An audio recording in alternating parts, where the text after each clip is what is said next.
जय माँ काली। शक्ति आराधना के पर्व नवरात्रि की आपको हार्दिक शुभकामनाएं। और नवरात्रि पर्व शुरू हो रहा है 15 अक्टूबर से, जो कि 24 अक्टूबर तक चलेगा।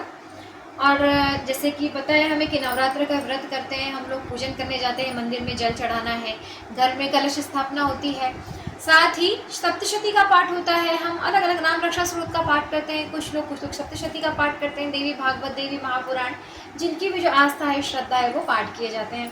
तो विशेषतः जो पाठ होता है घरों में नवरात्र के समय में होता है सप्तशती का पाठ। तो सप्तशती जो है अपने आप में शक्ति का विशाल भंडार है, क्योंकि माँ सप्तशती में ही माता महासरस्वती, माता महालक्ष्मी और माता महाकाली, तीनों का ही वर्णन, तीनों की शक्तियाँ जो हैं इसमें निहित है। साथ ही महासरस्वती, महालक्ष्मी, महाकाली का वर्णन तो है ही, इसमें माता रानी का महिषासुर मर्दिनी का वर्णन है, दुर्गा गात्रनाम माला में आता है। साथ ही इसमें जो मध्यम चरित्र, उत्तम चरित्र, प्रथम चरित्र, मध्यम चरित्र और उत्तम चरित्र जो है, इसमें माता रानी की जैसे अष्टभुजा माता महाकाली का वर्णन आता है। माता के साथ में रुद्र कौन है, भैरव कौन है, कौन से रुद्र की पूजन करना है, कौन से भैरव की पूजन करना है, ये सारा वर्णन जो है ये इन स्रोतों में आता है। तो सप्तशती अपने आप में ही विशाल शक्ति का भंडार है, जिसमें हमारे हर प्रश्नों का जो उत्तर है वो निहित है, हमारी हर समस्या का समाधान है सप्तशती में। तो सप्तशती जो है इनका जब हम पाठ करें तो विशेष रूप से किन नियमों का पालन करना चाहिए। वैसे हम विशेष नियमों का पालन इसलिए नहीं कर सकते कि ब्राह्मण देवता जो हैं जब वो आकर पाठ करते हैं तो शापोद्वार, उत्कीलन, ये सारे वो जो विधियां हैं उसके बाद में सप्तशती का पाठ आरंभ करते हैं। लेकिन अगर आपको घर में सप्तशती का पाठ आरंभ करना है तो आप कैसे करें। तो साधारण रूप से सप्तशती का पाठ सबसे पहले की शुद्धि बहुत आवश्यक है। सबसे पहले सप्तशती का पाठ जब आपको करना है तो सप्तशती का पाठ आरंभ करने के पहले आप तिलक धारण कर लें, आचमन कर लें, गणेश जी का पूजन कर लें, अपने गुरु जी का पूजन कर लें। अगर नवरात्र में आप सप्तशती का पाठ आरंभ कर रहे हैं तो घर में कलश स्थापन अवश्य करें। कलश स्थापन का जो वीडियो है वो भक्ति ऐप की लिंक में आप जाकर देख लें, उसमें दिया गया है। तो कलश स्थापन जो आप करें तो कलश जो ले लें आप जो स्थापना के लिए, वो कलश होना चाहिए मिट्टी का। अगर मिट्टी का कलश हो तो अति उत्तम होगा।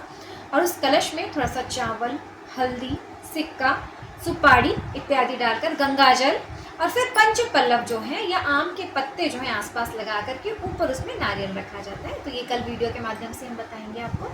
तो कलश स्थापना अवश्य करनी चाहिए। अगर आप सप्तशती का पाठ कर रहे हैं तो संभव है तो कलश स्थापना कर लें।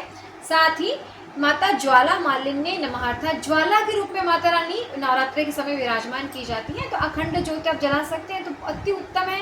घर में जला सकते हैं तो बहुत अच्छी बात है। नहीं जला सकते हैं तो आप पास के किसी भी मंदिर में अखंड ज्योति जो है, अखंड दीपक जो है वो रख सकते हैं वहाँ पे। कलश या जो अखंड ज्योति है वो जला के, यहाँ पर खप्पर है, कलश है, जो आपकी आस्था श्रद्धा है वो आप कर सकते हैं। सप्तशती जब लोग पूजन करते हैं, सप्तशती का पाठ करते हैं, तो कई लोग जो होता है सप्तशती को हाथ में रख के पाठ करते हैं। नहीं, ये सब बिल्कुल गलत है, क्योंकि सप्तशती साधारण ग्रंथ नहीं है। सप्तशती में महासरस्वती, महालक्ष्मी और महाकाली तीनों देवियों का वास कहलाते आता है। इस पुस्तक को, ये केवल पुस्तक नहीं है, यह माँ का बहुत बड़ा आशीर्वाद है। तो इस पुस्तक को आपको एक शुद्ध और पवित्र स्थान में रखना है। दूसरा, जब आप सप्तशती का पाठ आरंभ करेंगे आप हाथ में लेंगे नहीं पुस्तक को, आप एक कोई आसन ले लें, एक रहन ले लें, मिट्टी का ये अपना लकड़ी का कोई भी आसन ले लें, उस पर लाल वस्त्र बिछा लें, उसके ऊपर आप ये ग्रंथ रख लें अपना, और फिर उसके बाद में आपको पाठ आरंभ करना है। सबसे पहले आप तिलक धारण कर लें अपने माथे में। तिलक धारण करने के पश्चात आपको आचमन करना है। तो आचमन भी कैसे, ये आचमन के लिए भी सप्तशती में मंत्र दिए गए हैं, तो उन मंत्रों के द्वारा आपको आचमन करना है। ओम एम आत्मतत्वं शोधयामि नमः स्वाहा। ओम ह्रीं विद्या तत्वं शोधयामि नमः स्वाहा। ओम क्लीं शिव तत्वं शोधयामि नमः स्वाहा। ओम ऐं ह्रीं क्लीं सर्व तत्वं शोधयामि नमः स्वाहा। ऐसे करके हाथ को धो लेंगे। यहाँ पर ये हो गया आपका आचमन। चारों दिशाओं की पवित्री के लिए मंत्र होता है ओम आ पवित्र है पवित्रो व सर्वस्थम गतो अपि वा न स्मरेन पुंडरीकाक्षम सा बाभ्यंतरे शुचि है। तो पुंडरीकाक्ष जो हैं वो भगवान विष्णु के बहुत ही अनन्य भक्त हुए हैं। ये पवित्री के लिए जो मंत्र बोला जाता है ओम आ पवित्र है पवित्रो, तो भगवान विष्णु के बहुत ही भोले भगत हुए हैं, एक पुंडरीकाक्ष। तो ये भगवान से एक बार कहते हैं कि भगवान जब आपकी सेवा में आपका भक्त लग जाता है, आपकी पूजन में आपका भक्त लग जाता है, मैं स्वयं ही, हमारे आपके और भी दूसरे भक्त हैं, तो आपकी पूजन में, सेवा में, इसके साथ साथ हमको अपनी आजीविका के लिए और दूसरे कार्यों के लिए जब घर से बाहर निकलना पड़ता है, हम स्पर्श कर देते हैं चीज़ों को या और दूसरी चीज़ें हो जाती हैं, तो उन कृत्यों के साथ साथ में हमारे मन में ये शंका आती है कि अब हमने इसको स्पर्श कर दिया, हमने ये कर दिया, तो हम अपने भगवान को स्पर्श कैसे करेंगे, ये हम पूर्णतः पवित्रता के साथ कैसे पूजन करें अपने भगवान की। तो भगवान विष्णु ने पुंडरीकाक्ष जो है उन्हें कहा है कि सबसे पहले मैं अपने भगत की भावना देखता हूँ, और फिर भगवान ने उनको स्नान के भी प्रकार बताए हैं कि जैसे हर किसी भक्त के साथ में होता है, हर किसी साधक के साथ में होता है कि ये हो गया, कभी ना कभी ये शंका आती है मन में कि हम पूर्णतः पवित्र हैं या नहीं हैं, हमने अब इसको स्पर्श कर दिया, हम पूजन कर लें या नहीं कर लें, ये शंका हर भक्त के मन में आती है। तो भगवान ने फिर उनको एक स्नान के भी प्रकार बताए कि अलग अलग प्रकार के स्नान होते हैं, भाप स्नान होता है, जल स्नान होता है, गंगा जल स्नान होता है, सूर्य के नीचे बैठ के भी स्नान होता है, पवित्रता के उन्होंने। और भगवान ने ये ओम अपवित्र पवित्रो व सर्वस्थाम गतो विवाह यह स्मरण पुंडरीकाक्षम सा बाभ्यंतर शुचि, यानी बाह्य की शुचि और अंतरात्मा की शुचि को उन्होंने शुचि कहा है। और पुंडरीकाक्ष जो उन्होंने नाम दिया है, ये भगवान के भक्त हैं पुंडरीकाक्ष, कि इनका नाम स्मरण करने मात्र से भगवान जो भगत जो है वो पवित्र हो जाएगा, भगवान की कृपा को प्राप्त कर लेगा। तो सबसे पहले पवित्र आप आसपास की चारों दिशाओं में आप जल छिड़क के अपने आप को पवित्र कर लें, आचमन कर लें, तिलक धारण कर लें, गणेश जी और गुरु जी का नाम ले लें, आपके जो गुरु हैं, जो भी आपके इष्ट हैं उनका नाम ले। फिर कोई भी पूजन या पाठ जब आप करें तो उसमें संकल्प का लेना बहुत ज़रूरी है। तो संकल्प लेने के लिए एक आप पुष्प ले लें हाथ में, थोड़े से अक्षत के दाने ले लें और जल ले लें। और संकल्प के लिए भी ओम विष्णु विष्णु विष्णु करके 3 बार बोल करके, फिर सप्तशती में ही ये पूरा विवरण दिया गया है कि आप किस स्थान में रहते हैं, किस क्षेत्र में रहते हैं, आपका ग्राम का नाम क्या है, और कौन सा संवत्सर चल रहा है, कौन सा सन चल रहा है, किस स्थान में आप हैं, आपका नाम, आपका गोत्र और आपका संकल्प, आपकी जो मनोकामना है वो बोलते हुए आपको संकल्प लेना है। तो ये भी पुस्तक में पूर्णतः दिया हुआ है। तो आप ये पढ़ करके, जो ब्राह्मण होते हैं वो तो पूर्णतः इसको पढ़ के कि ओम विष्णु विष्णु विष्णु और कौन सा संवत्सर चल रहा है ना, कौन से स्थान में कर रहे हैं, तो ये करते हुए आप इसको पढ़ने के बाद में अपना नाम और अपना गोत्र का नाम लेते हुए और जो भी आपकी इच्छा है उसको करते हुए आप पहले संकल्प करके ये चावल, पुष्प और ये अक्षत को एक स्थान पे आप छोड़ देंगे। आपकी मनोकामना बोल दीजिए भगवती को कि जिस भी मनोकामना से आप कर रहे हैं, माँ इस मनोकामना को पूर्ण कीजिए, इसके निमित्त हम ये पाठ कर रहे हैं। उसके बाद में पुस्तक पूजन किया जाता है। पुस्तक पूजन का मंत्र भी सप्तशती में दिया हुआ है। ओम नमो देव्यै महादेव्यै शिवायै सततं नमः, नमः प्रकृते भद्रायै नियता प्रणतस्मताम्। ओम ध्यात्वा देवीं पंचपूजां कृत्वा योना प्रणम च आधानां स्थाप्य मूलेन स्थाप्य तत्र पुस्तकम्। तो ये 2 मंत्र आप पढ़ लें और माता जी का पूजन कर लें। ओम ऐं चामुंडायै। अब पुस्तक पूजन के पश्चात इसमें जो मंत्र दिए गए हैं, अच्छा कुछ मंत्र हैं जब कहा जाता है कि सप्तशती जो है वो कीलित हैं, तो बिना उत्कीलन के नहीं पढ़ना चाहिए या शापोद्वार की विधि करनी चाहिए फिर पढ़ना चाहिए। तो बहुत सारे ऐसे अलग अलग मत दिए गए हैं। तो एक उत्कीलन जो मंत्र है, ओम श्रीं श्रीं क्लीं हूं ओम ऐं शोभय मोहय उत्कीले उत्कीले उत्कीले ठंग ठंग। तो ये मंत्र है, उत्कीलन मंत्र है जो मारीचकल्प के अनुसार है। तो ये शाप विमोचन का मंत्र कहलाता है। तो इसको पहले आरंभ में 108 बार इसका जप करना चाहिए और अंत में नहीं करना है, इसको एक ही बार करना चाहिए। प्रारंभ में 108 बार इसको आप कर सकते हैं। सबसे अच्छा अगर इसका एक उपाय है तो नमाण मंत्र जो है आप सप्तशती के पहले पढ़ने के पहले आप 108 बार कर लें। नमाण मंत्र ओम ऐं ह्रीं क्लीं चामुंडायै विच्चे। तो नमाण मंत्र आप 108 बार पहले कर लें, फिर आप सप्तशती के पाठ के बाद में 108 बार आप बाद में कर सकते हैं, क्योंकि ये मंत्र थोड़े क्लिष्ट हो सकते हैं साधारण लोगों के लिए। तो आप नमाण मंत्र से कर सकते हैं, 108 बार पहले कर लें, 108 बार आप बाद में कर लें। अब सप्तशती में मुख्य जो है आपको करना है, सबसे पहले अगर आपके पास समय है तो अति सप्तश्लोकी दुर्गा जो दिया गया है, सबसे पहले सप्तश्लोकी दुर्गा का पाठ आप कर लें।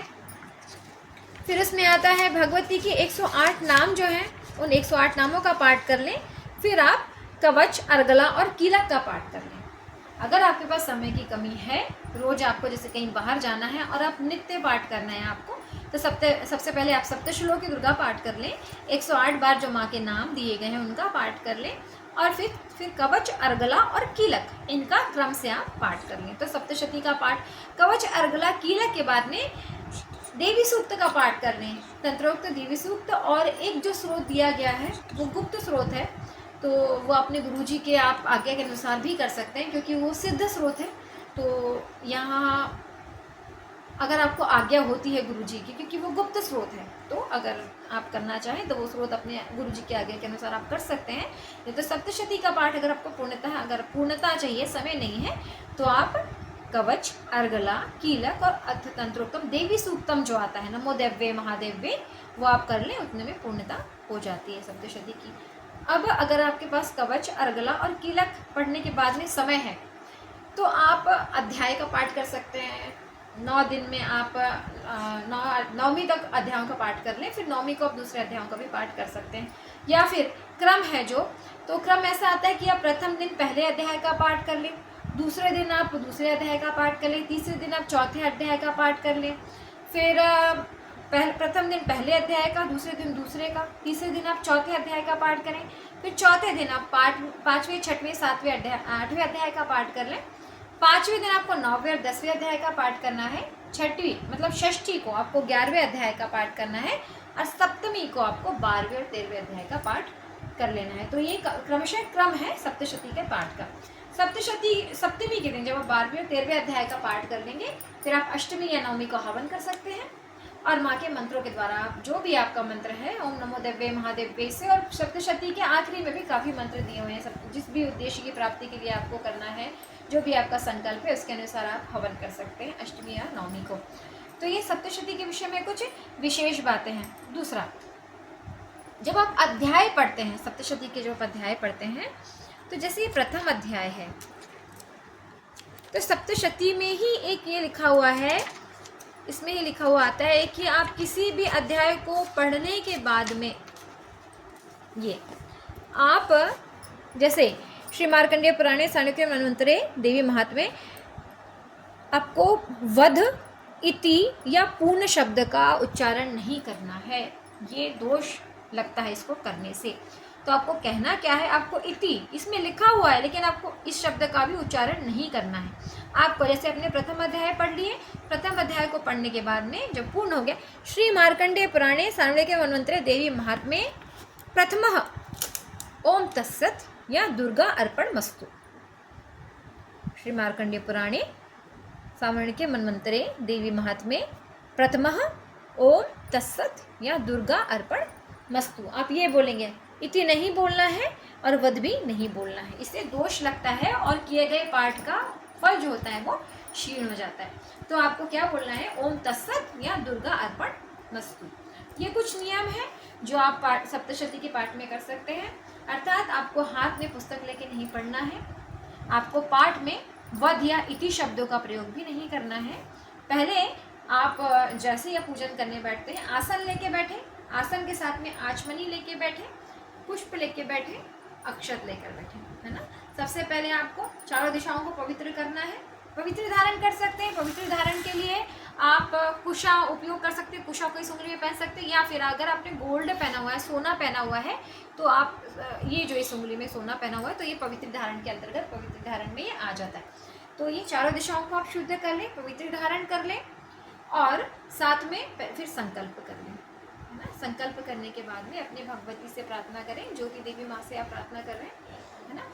उसको करने के बाद में पूर्ण नियम से आप सप्तशती का पाठ करें और माता रानी की कृपा प्राप्त करें, क्योंकि सप्तशती इतना महान ग्रंथ है कि हमारे ऋषि मुनियों ने नवचंडी, शतचंडी, सहस्त्रचंडी, सप्तशती के मंत्रों के द्वारा बड़े से बड़े मनोरथों को पूर्ण किया है, शत्रुओं का नाश किया है।